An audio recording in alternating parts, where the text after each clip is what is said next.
Yes. Good morning. I'm Hisashi Nakamura, professor of Architecture at the University of Tokyo, acting the leader of the ClimCORE project. We organizers World Climate Research Program, WCRP, Japan Meteorological Agency, JMA, the University of Tokyo, and the ClimCORE project are very proud to host this 6th International Conference on Reanalysis. As the chair of the International Planning Committee and the deputy chair of the local organizing committee, I'd like to extend our hearty welcome to all of you joining this conference on behalf of the 4 organizers. Today, we organizers are very pleased to welcome more than 210 participants from 36 countries and regions around the world. And nearly 60% of the participants are from overseas. So this meeting is truly international. On behalf of the 4 organizers, I'd like to express our sincere gratitude to the 5 supporters: the Meteorological Society of Japan, Japan's Science and Technology Agency, JST, Japan Geoscience Union, JPGU, and Oceanographic Society of Japan, and the Science Council of Japan, as well as to the following sponsors: the Earth System Modeling and Observations, ESMO, is a new core project of WCRP, and the SoftBank Corporation of Japan. So reanalysis data sets reproduce the past conditions of the atmosphere and ocean 4-dimensionally in high quality over decades.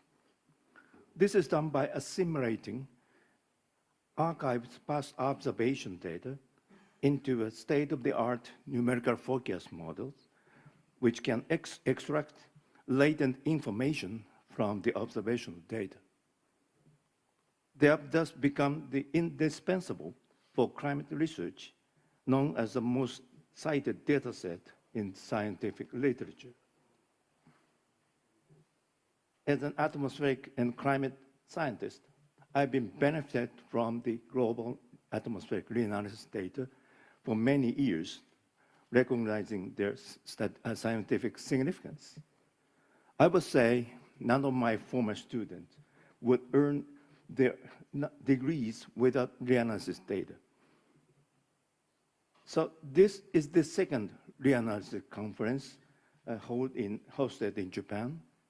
The last one took place in another campus of our university 16 years ago.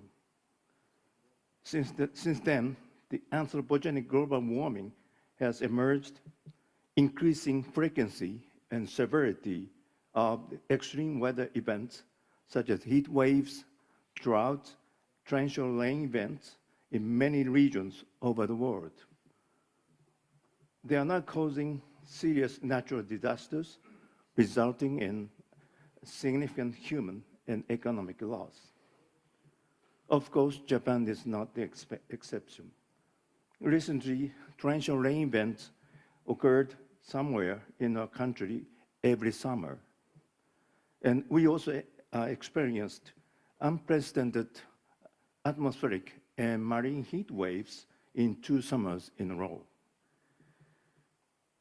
It's therefore critical importance to keep monitoring our climate system, understand its mechanisms for the extreme weather and climate events, assess their predictability, and increase the prediction skill by improving forecast models.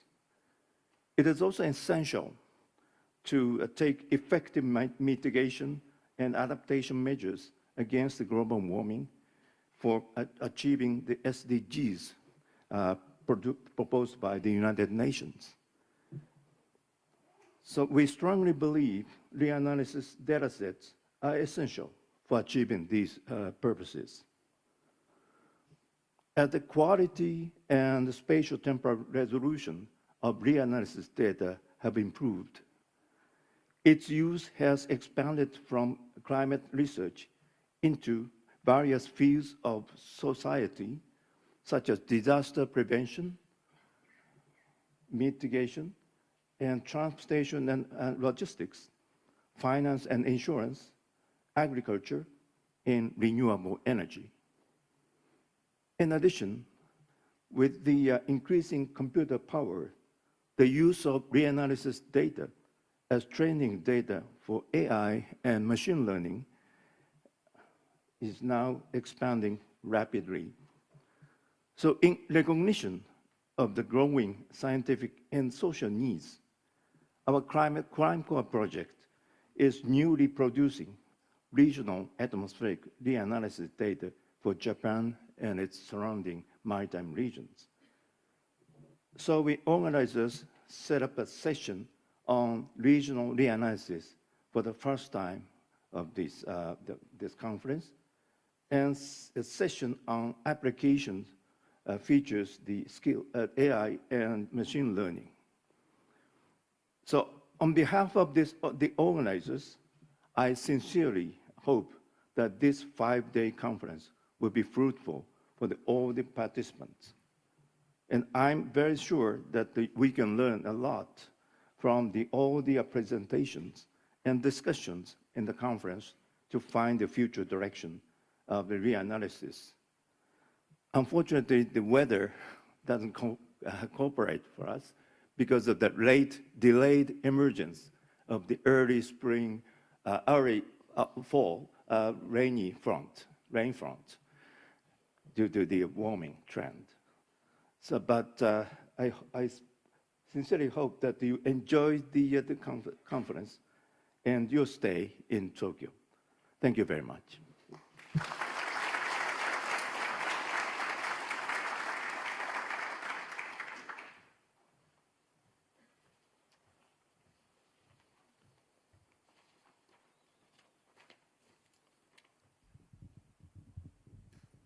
Okay. So in this opening ceremony, we have 4 distinguished guests from the organizers. The first, we welcome Dr. Detlef Stammer, a professor at the University of Hamburg and the chair of the Joint Science Committee of WCRP. Please. Thank you very much, Mr. Chair, and thank you really very much for this opportunity to give a warm welcome here from the World Climate Research Program side to all participants of this very important conference, reanalysis conference. Now, since the invention or inception of the first reanalysis I think in 1995, reanalysis output data became really extremely important for the World Climate Research Program and for the research in general, because of the long time scales. It's really the long time scales, the basis to study climate change and climate variability. Now, it was really the first publication led by Eugenia Kalny and many other important researchers. Unfortunately, Eugenia actually passed away this year, and this conference might also be a very good opportunity to recognize her work and her contribution to the field of reanalysis. Having that said, reanalysis, since its beginning of this famous NCEP-NCAR reanalysis, many centers joined in, not just NCAR and NCEP, and we will certainly hear about many of the reanalyses here that are now online and available. And I think these reanalyses also went through various generations, becoming better and better. And at the same time, in fact, the field became more complex and expanded. We just heard it, in fact, that reanalysis stands for the word. The term reanalysis really stands for the fact that an atmospheric forecast system was run again over long time scales period, but using the same up-to-date model, the up-to-date machinery to come up with a consistent description, in this case, of the atmosphere. But since this was done, the reanalysis really became synonym for long assimilation runs. So not just rerunning a meteorological system again, but really doing long assimilation runs. And in the ocean community, in fact, this was done also. In fact, I think the first oceanographic reanalysis, if I remember correctly, was something like 2000 that it came online. And we, in fact, in 2003, we had a couple of, or in fact, up to 20 ocean reanalyses and intercomparison.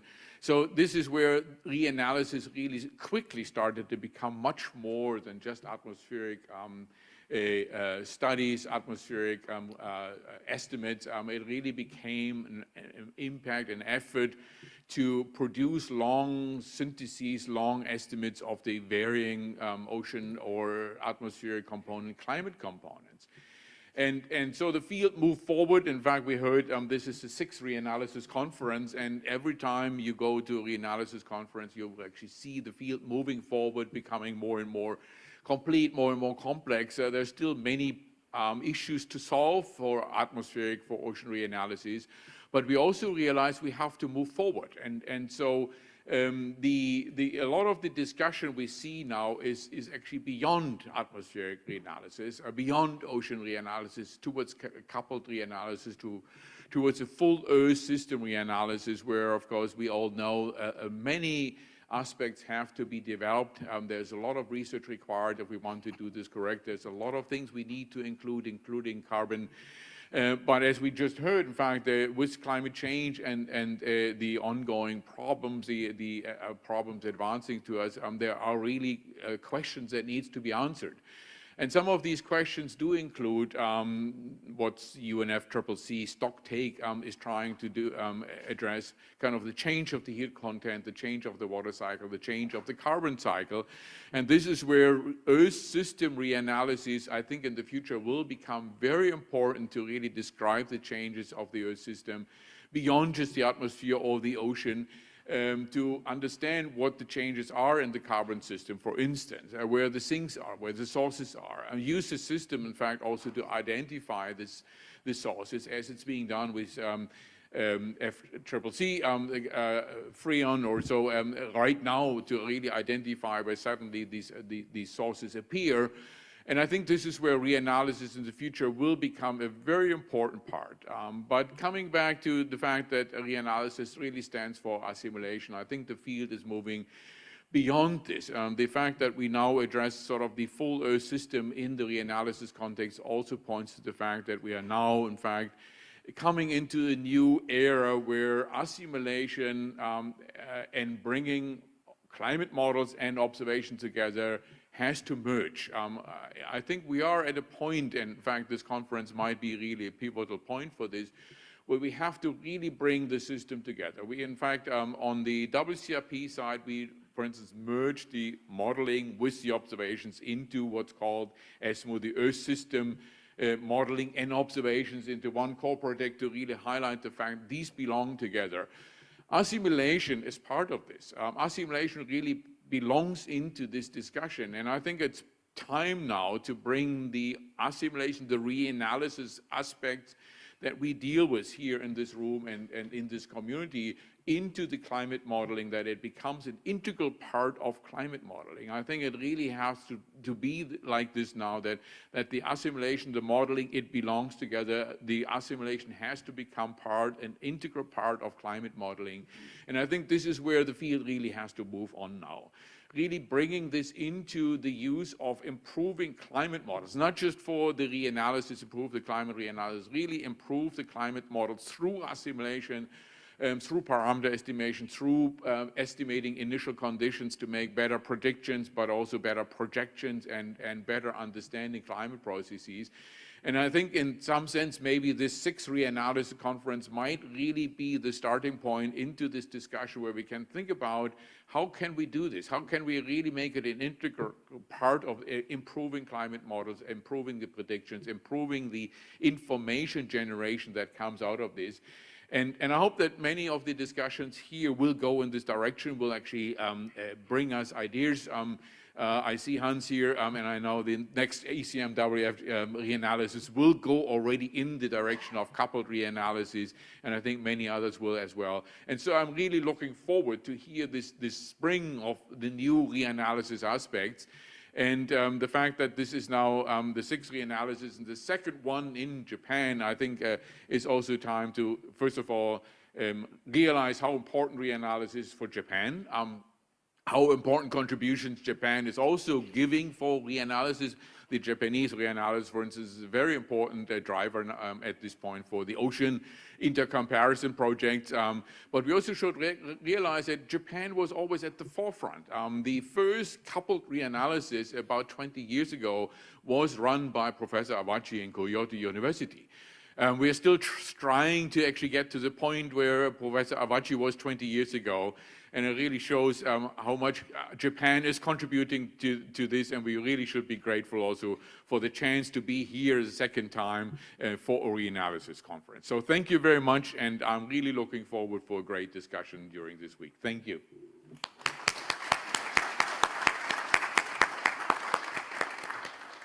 Thank you.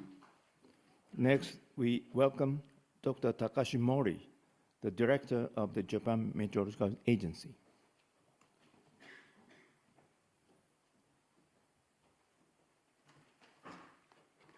Good morning, distinguished participants. It's a great honor to be able to speak to you all at the beginning of this, the 6th WCRP International Conference on Reanalysis, co-organized under the World Climate Research Program, JMA, and the University of Tokyo's ClimCORE initiative. On behalf of JMA, I extend a warm welcome to you all. I'm very grateful to all the organizers for their outstanding efforts.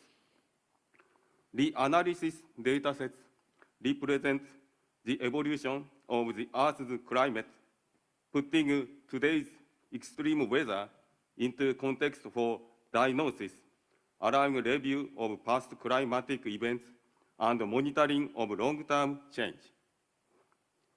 Ongoing efforts to improve data quality have included Earth system reanalysis, combining information on the atmosphere, oceans, land, the cryosphere, and other elements.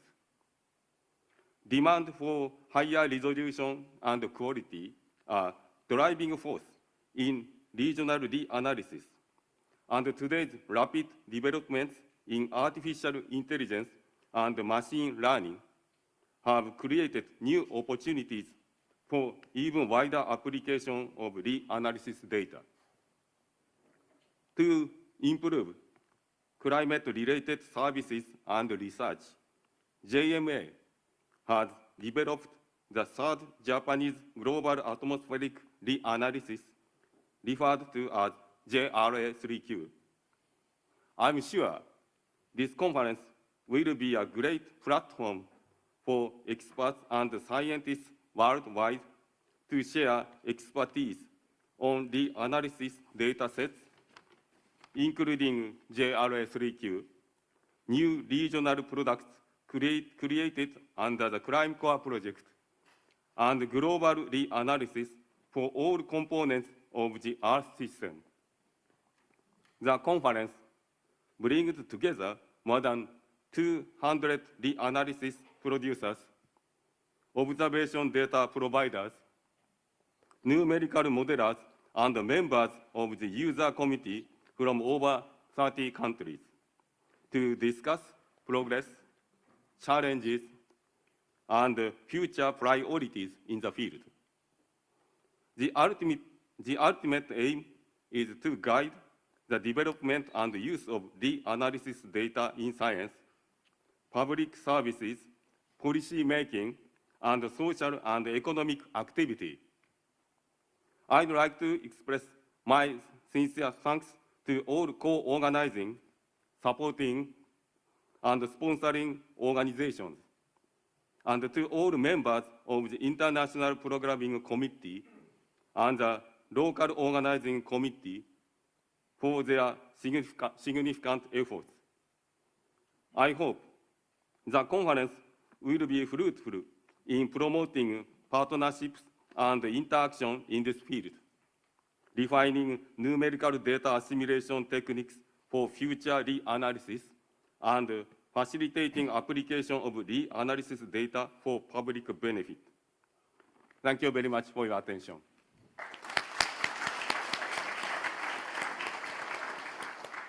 Thank you. Next, we welcome Professor Atsushi Tsuda, an Executive Vice President of the University of Tokyo.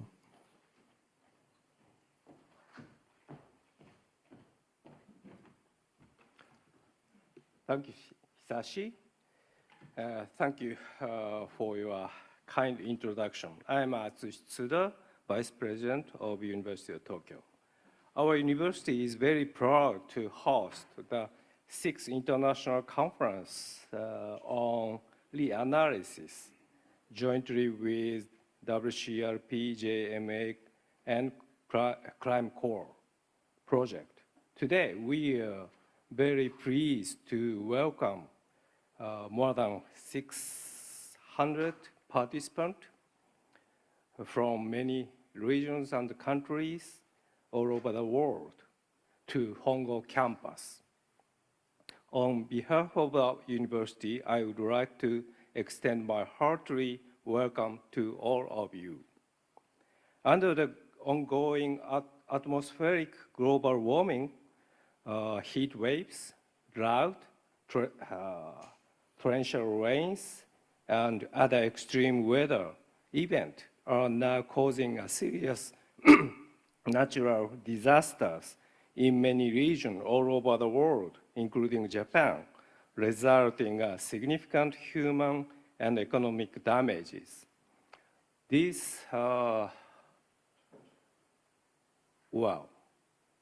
event used to be some kind of forecast in computers, but now we realize that they are happening now in front of us.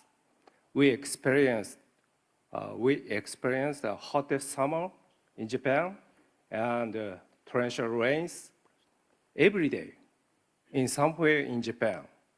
So effective mitigation and adaptation measure against the global warming are now essential to achieve the SDGs proposed by United Nations. Over the years, the Atmosphere and Ocean Research Institute and other institutions of our university have made a significant contribution to IPCC assessment report and related CMIP experiment. In fact, reanalysis data are the most frequently cited database in scientific literature. The quality and spatial resolution of reanalysis data have improved. Its use of the expanded not only in climate science, but also in various fields of society such as disaster prevention and mitigation, agriculture, transportation, and logistics. Furthermore, with the rapid advance of computer power, the use of reanalysis data as training data for AI and machine learning. In the response to these growing scientific and society needs, ClimCORE project led by Hisashi Nakamura is working closely with JMA to produce a new reanalysis data set. It's reproduced the past atmosphere condition in Japan and the surrounding ocean four-dimensionally with spatial temporary resolution in high quality.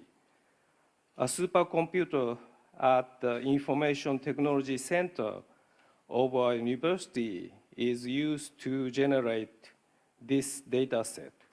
We will provide full support of this project and promote the creation of environment in which the reanalysis data set can be used widely in the university. Our university, University of Tokyo, will celebrate 150 years in 2027. University of Tokyo was established in 1877 in the beginning of Meiji era. And in this period, most of the modern society system were developed. So it's a very good chance to look back the history of our society and discuss about the future we want. So I hope we will have a meaningful discussions and fruitful outcome within the 5 days of this conference. Thank you very much.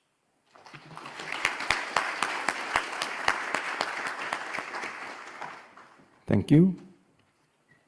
And finally, we welcome Dr. Yoichiro Matsumoto, the former Executive Vice President of the University of Tokyo and the former President of Tokyo University of Science.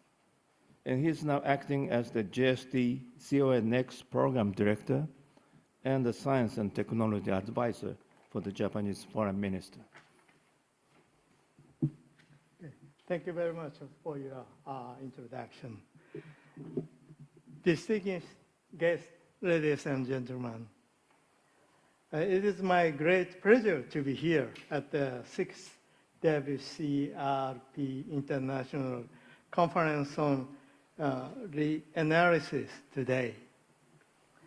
Please allow me to say some words as a Science and Technology Advisor to the Minister for Foreign Affairs of Japan and Program Director of JST.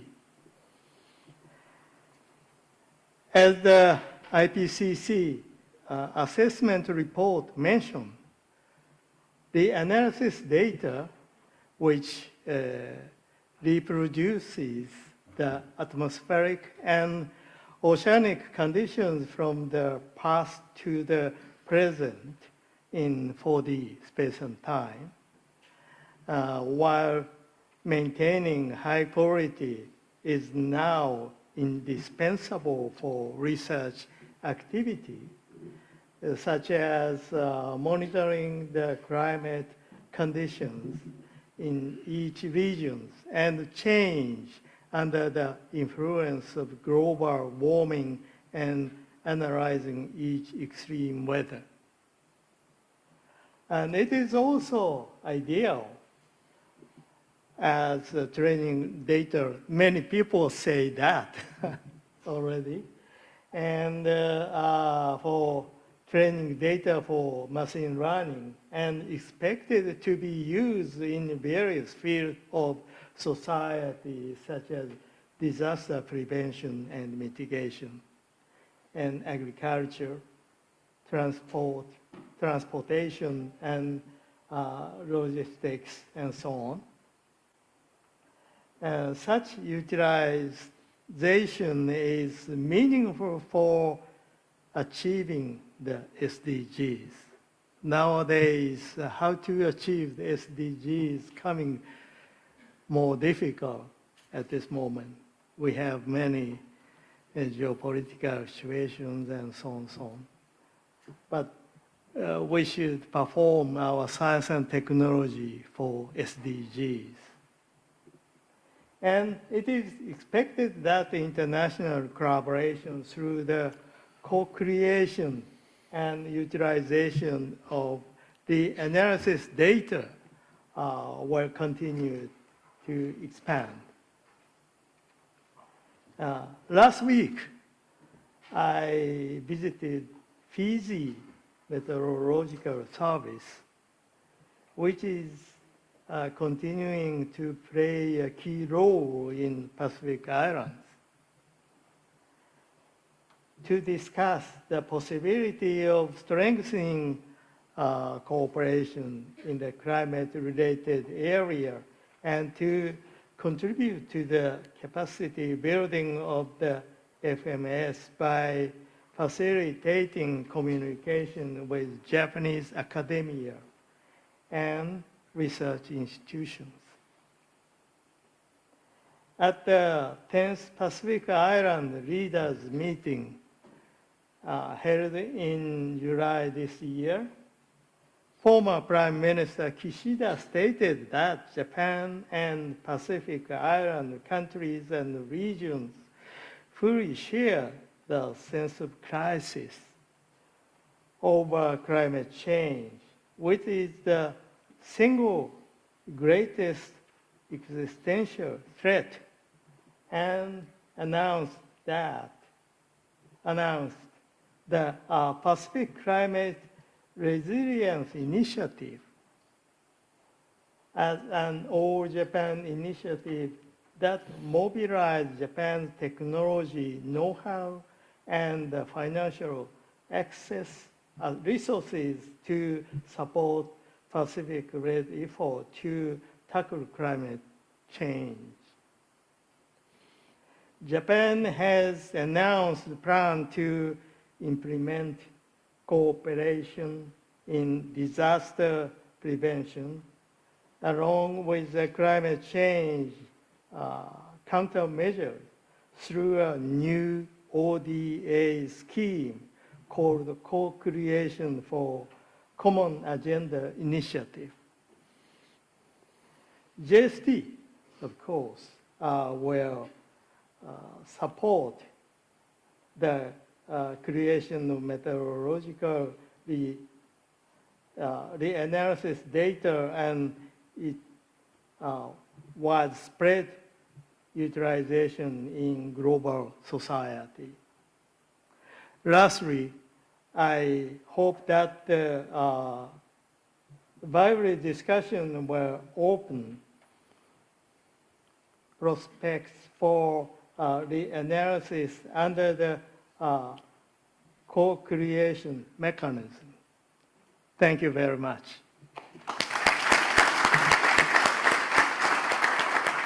Thank you. So this concludes the opening ceremony of this conference.